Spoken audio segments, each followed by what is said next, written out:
નમસ્કાર વિદ્યાર્થી મિત્રો. ધોરણ 11ના સંસ્કૃત વિષયની અંદર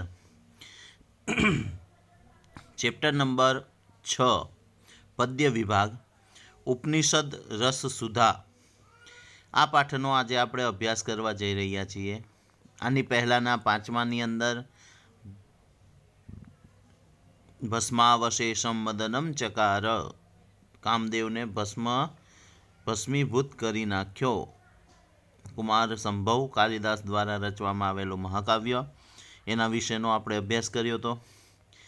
ઉપનિષદ રસ સુધા, આમ એવું કહેવાય છે કે ઉપનિષદ જે છે એ વેદો પછી બીજા નંબર ઉપરનો ગ્રંથ ગણાય છે. વેદો પછી આપણા ગ્રંથોની અંદર જેની ગણના થાય છે, આપણે ઘણી વખત સાંભળીએ છીએ કે વેદો ને ઉપનિષદો. તો એ ઉપનિષદો જે છે એ ટોટલ સંખ્યા તો એની 200થી પણ વધારેની હતી, પણ અત્યારે મુખ્ય 10 એ ગણવામાં આવે છે. ઈશકેન કઠ પ્રશ્ન મુંડમાંડુક્ય તિત્તિરે એતરેય છાંદોગ્યમ બૃહદારણ્યકમ તથા. તો એ મુખ્ય 10, અને એમાંથી અહીંયા આપણે 5 શ્લોકો અલગ અલગ ઉપનિષદમાંથી લેવામાં આવ્યા છે. ઉપનિષદો જે છે ને એ ભગવાનના મુખેથી કહેવાયેલા વેદો, અને એ વેદોનું જે જ્ઞાન છે એ જ્ઞાનને સરળતાથી લોકો સુધી પહોંચાડવા માટે ઉપનિષદોની રચના થઈ છે. ઉપનિષદ એ આમ જોઈએ તો ભારતીય વિદ્વાનોએ વિકસાવેલી આધ્યાત્મિક વિચારધારા છે. આ ઉપનિષદો એ વૈદિક વાङ्મયના અંત ભાગમાં આવતા હોવાથી વેદાંત તરીકે પણ ઓળખાય છે. વેદનો અંતિમ ભાગ એટલે વેદાંત.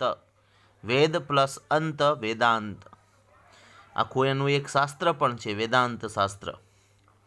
તો ઉપનિષદ જે છે એનો વેદાંત એક બીજું તરીકે ઓળખાય છે. તો એ વેદાંત એટલે શું?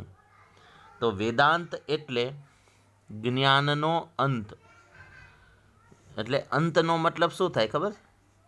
જ્ઞાનનો છેડો. એ જાણ્યા પછી જીવનમાં બીજું કંઈ જાણવાનું બાકી રહેતું નથી. એટલે ઉપનિષદમાં સ્પષ્ટપણે જણાવ્યું કે પરબ્રહ્મને જાણવાથી જીવનમાં જાણવા જેવું બીજું બાકી રહેતું નથી. હવે આપણે પ્રસ્તાવના જોઈએ તો પ્રસ્તાવનામાં ઉપનિષદ શબ્દનો સૌથી પહેલાં અર્થ આપ્યો છે. ઉપ અને ની આ 2 ઉપસર્ગો છે, અને સદ ધાતુ ઉપરથી આ શબ્દ બન્યો છે. ઉપનો અર્થ થાય પાસે, ગુરુની પાસે. નીનો અર્થ થાય નિશ્ચિત રૂપે, અને સદનો અર્થ થાય બેસવું. આ રીતે ઉપનિષદનો અર્થ થાય છે ગુરુની પાસે બેસવું, નિશ્ચિતપણે બેસવું. ગુરુની પાસે નિશ્ચિત થઈ બેસીને પ્રાપ્ત કરેલું રહસ્યાત્મક જ્ઞાન. ઉપનિષદનો અર્થ એ થાય કે ગુરુની પાસે નિશ્ચિત થઈને બેસીને પ્રાપ્ત કરેલું રહસ્યાત્મક જ્ઞાન. આ પ્રકારના તાત્વિક જ્ઞાન ધરાવતા ગ્રંથોને માટે ઉપનિષદ શબ્દ પ્રસિદ્ધ છે. આ ઉપનિષદોમાં જે જ્ઞાનનો સંગ્રહ છે તે કોઈ એક જ કાળમાં અને એક જ વ્યક્તિના હૃદયમાં પ્રગટેલ નથી, પરંતુ તે તો અનેક ઋષિઓ, મુનિઓ અને વિદ્વાનોની વિદ્વત્તાનું અને તપનું નવનીત છે. નવનીત એટલે માખણ. માખણ છે ને એ મેળવવું મુશ્કેલ છે. એની જે પ્રોસેસ છે ને એના આધારની વાત છે. આપણે એમ તો મુશ્કેલ નથી. હમણાં અમૂલના પાર્લરે જાઓ તમને મળી જાય અટલી બટલી દલીસીસ, પણ એની જે પ્રોસેસ છે એ કેટલી અઘરી છે. તો કે સૌથી પહેલાં તો દૂધને મેળવો એટલે દહીં, દહીંને વલોવો એટલે છાશ અલગ પડે અને પછી માખણ બને. તો એવી રીતે ઋષિ મુનિઓ અને વિદ્વાનોની વિદ્વત્તાનું અને તપનું નવનીત એટલે ઉપનિષદો. આમ તો ઉપનિષદોની સંખ્યા 200થી પણ વધારે છે, છતાં તેમાં મુખ્ય ઉપનિષદો તો માત્ર 11 જ છે. પ્રસ્તુત પાઠમાં આ 11 ઉપનિષદો પૈકી ઈશોપનિષદ, કઠોપનિષદ, તૈત્તરીયોપનિષદ, મંડુકોપનિષદ અને શ્વેતાશ્વતરોપનિષદ એમ માત્ર 5 ઉપનિષદોમાંથી અલગ અલગ વિષય વસ્તુ ધરાવતા પસંદગીના 5 પદ્યોને મૂકવામાં આવ્યા છે. આ પદ્યોમાં પ્રથમ 3માં ક્રમશઃ એટલે કે પહેલા 3ની અંદર એકત્વ સાધવાની પ્રક્રિયા, બીજાની અંદર પરમ શાંતિના અધિકારીનું અને વિદ્વાન વ્યક્તિનું લક્ષણ વર્ણવ્યું છે.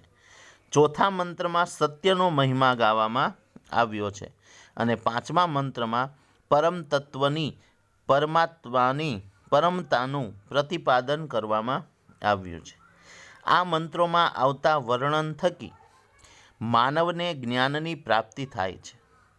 જ્ઞાન પ્રાપ્ત કર્યા પછી હવે માણસે તે પ્રમાણેની ક્રિયા કરવાની છે અને એ પ્રકારનું જીવન જીવવાનો પ્રયત્ન આચરવાનો છે.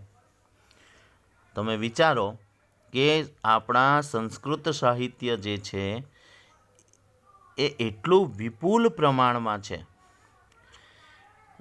કે જેનો આ જીવન સુધી તમે જો અભ્યાસ કરો ને તો પણ પૂરું ન થાય. અને આપણા સંસ્કૃત સાહિત્યમાં આડકતરી રીતે કે સીધી રીતે ગમે તે રીતે અંતે તો આધ્યાત્મિક ભાવ એ સંસ્કૃત ભાષા સાથે સંકળાયેલો છે. એટલે ઉપનિષદોના આ 5 જે આપણે શ્લોકો પદ્યો આપ્યા છે એનો આપણે અભ્યાસ કરીએ તો હવે જુઓ, પહેલો ક્રમ આગળ આપ્યો છે અને પાછળ કયા ઉપનિષદનો આ શ્લોક છે, આ પદ્ય છે એ દર્શાવવામાં આવ્યું છે. તો પહેલો જે છે એ ઈશોપનિષદ ની અંદરથી લેવામાં આવેલું પદ્ય છે. તો પહેલા ઉપનિષદના પદ્યનું આપણે ગાન કરી અને પછી આગળ વધી એનો અભ્યાસ કરીએ, એના શબ્દોને, એના અંદર રહેલા અર્થને સમજવાનો પ્રયત્ન કરીએ. યસ્મિન સર્વાણી ભૂતાની, ત્યાં સંધિ મેં છૂટી પાડી છે, ભૂતાન્યાત્મૈવા ભૂત વિજાનતઃ એવી રીતનું આપ્યું છે, પણ આપણે ત્યાં સંધિ છૂટી પાડી અને મંત્રનું શ્લોકનું ઉચ્ચારણ કરીએ.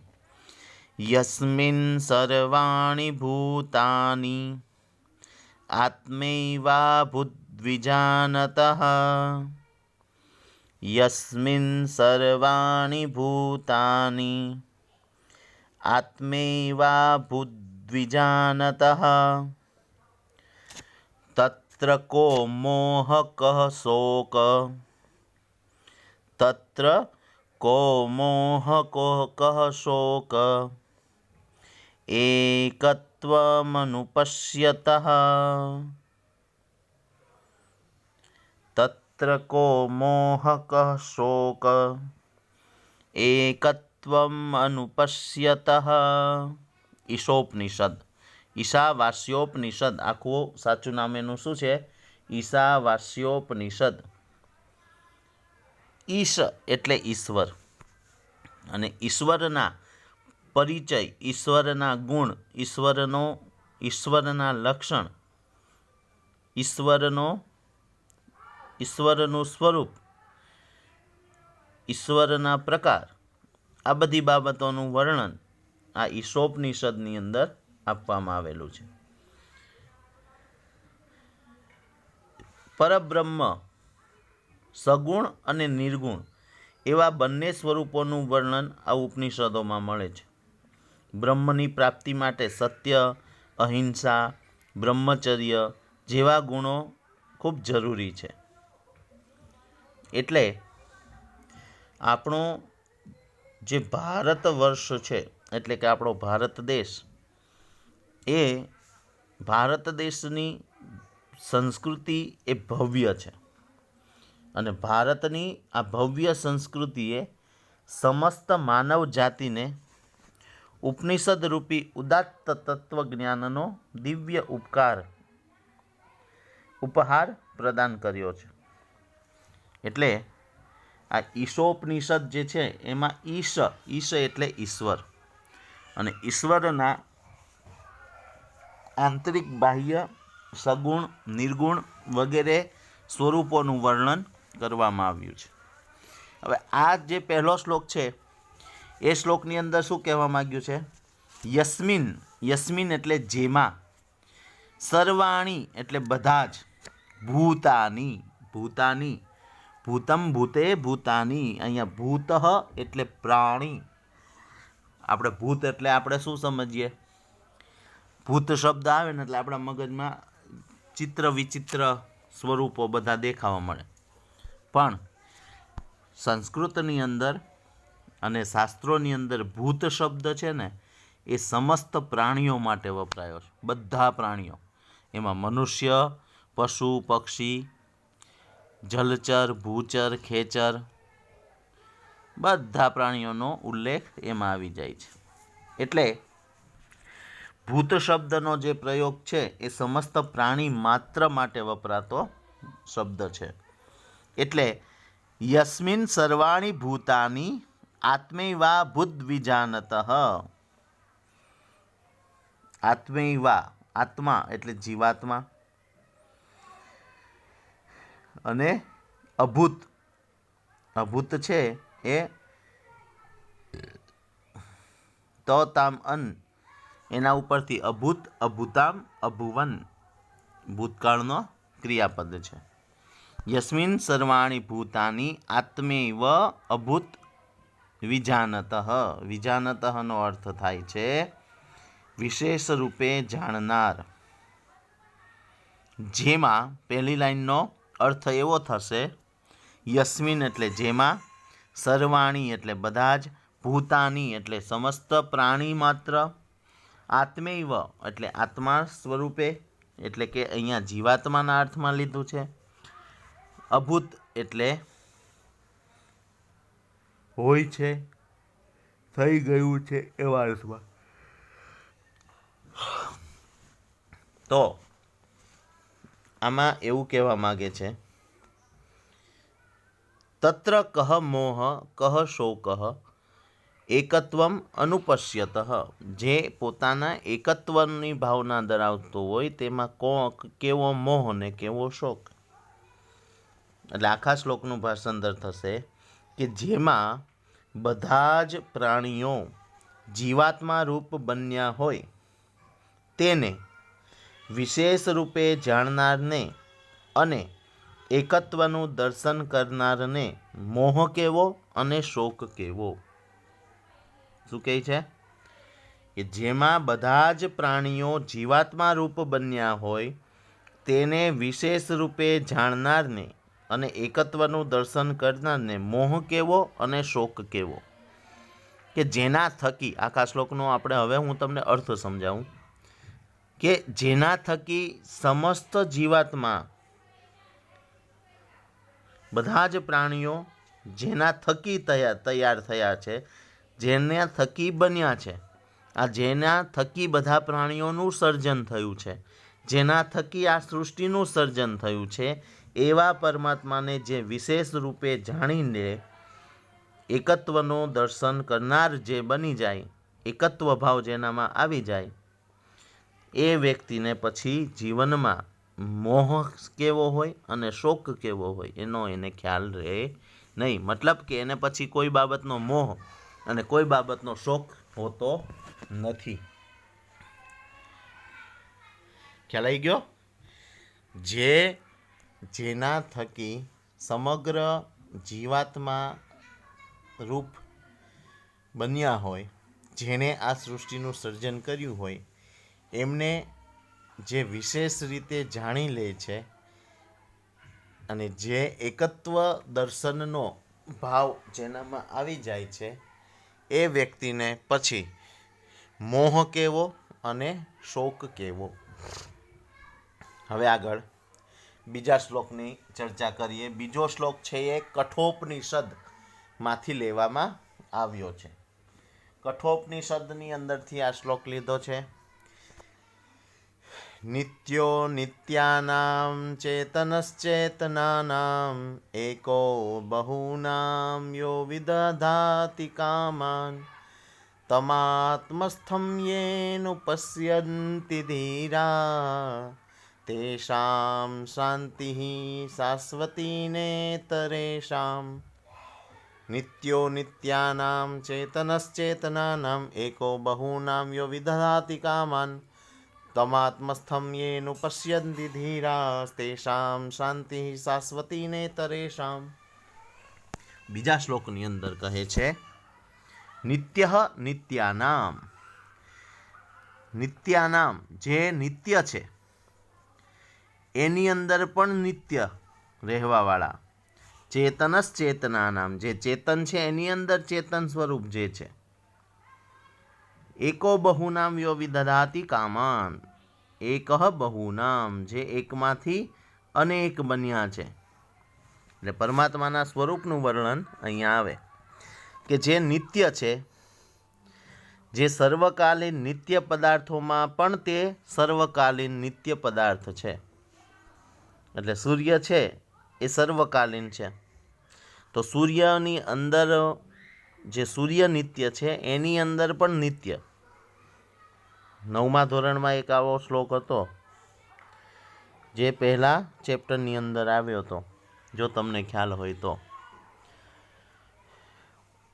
કે ભાઈ ભયાનામ ભયમ ભીષણમ ભીષણાનામ, જે ભયને પણ ભય આપનારા છે, એવા અર્થમાં એ પણ આ રીતનો ઉપનિષદનો જ હશે એવું આપણે માનીએ.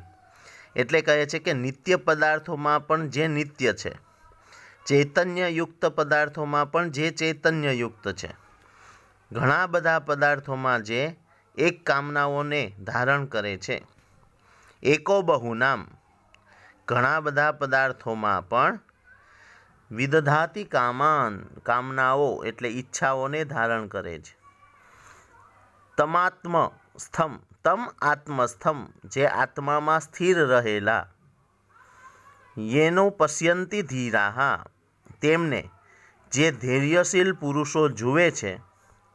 તેષાં શાંતિ શાશ્વતી ન ઇતરેષાં તેમને સર્વકાલીન એટલે કે કાયમી શાંતિ પ્રાપ્ત થાય છે, બીજાઓને નહીં. આખા શ્લોકનું ભાષાંતર એવું થાય છે કે જે નિત્યમાં પણ જે નિત્ય છે, ચૈતન્ય સ્વરૂપમાં પણ જે ચૈતન્ય છે, ચૈતન્ય રૂપ છે, જે ઘણા બધા પદાર્થોમાં જે એક કામનાઓને એક ઈચ્છાઓને ધારણ કરે છે, તેવા આત્મામાં સ્થિર રહેલા તેને જે ધૈર્યશીલ પુરુષો જુએ છે તેમને કાયમી શાંતિ પ્રાપ્ત હોય છે, બીજાઓને નહીં. તેષાં શાંતિ શાશ્વતી, શાશ્વતી એટલે કાયમી, શાશ્વતી એટલે કાયમી, શાંતિ એટલે કે શાંતિ, તેષાં તેઓને, ન ઇતરેષાં બીજાઓને નહીં. આખા શ્લોકનું ભાષાંતર થશે કે જે સર્વકાલીન નિત્ય પદાર્થોમાં તે સર્વકાલીન નિત્ય પદાર્થ છે, ચૈતન્યયુક્ત પદાર્થોમાં જે ચૈતન્યયુક્ત પદાર્થ છે, ઘણા બધા પદાર્થોમાં જે એક ઈચ્છાઓને ધારણ કરે છે, આત્મામાં સ્થિર રહેલા જે છે તેમને જે ધીરજવાન પુરુષ જુએ છે તેમને જ હંમેશના માટેની શાંતિ પ્રાપ્ત હોય છે, અન્યને નહીં. ઓકે, તો આ 2 શ્લોકોનો આપણે અહીંયા અભ્યાસ કર્યો. હવે પછીના 3, 4 અને 5મા શ્લોકનો અભ્યાસ આપણે ભાગ 2ની અંદર કરીશું. આ 2 શ્લોકોનું અને ઉપનિષદોના જ્ઞાનને સારી રીતે સમજજો. પહેલાંની અંદર ઈશ્વર તત્વ ઈશોપનિષદમાંથી લેવામાં આવ્યું છે. બીજો જે શ્લોક છે એ કઠોપનિષદમાંથી લેવામાં આવ્યો છે. ઓકે વિદ્યાર્થી મિત્રો, ફરી મળીશું. ધન્યવાદ.